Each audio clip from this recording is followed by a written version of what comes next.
ustimdan yozib yuborishdi. Keyin meni yengillaydi nima borib adminini ham borib, o'zini ham borib urdim. Ikkiga bir urdim bunda.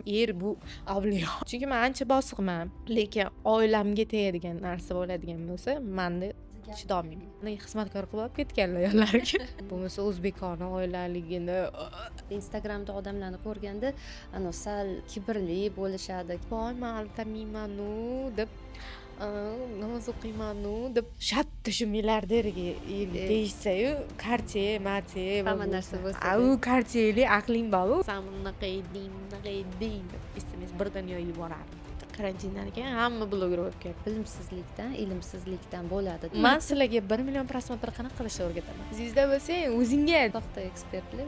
birinchisi opit bo'ladi, keyingisi zo'r bo'ladi. Siz to'g'ri qabul qilasiz. Men baxtli bo'lganimni ham ko'rsatmayman o'zimcha.